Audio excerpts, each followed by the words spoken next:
JCB తోటి కొంతవరకు మాత్రమే క్లీన్ అయింది.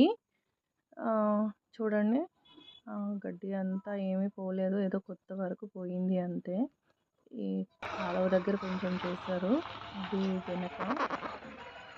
ఇంటి వెనకాల చేశారు నీట్గా కొంచెం.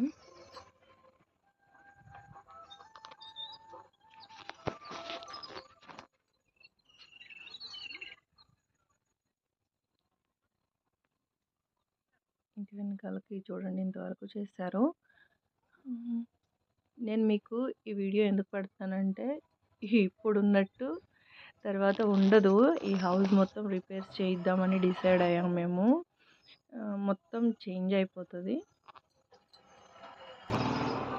ఇప్పుడు మీకు చూడడానికి ఇలా కనిపిస్తుంది కదా, ఇప్పుడు మొత్తం ఇవన్నీ కూడా రిపేర్స్ చేయించాలి, చాలా వర్క్ ఉంది.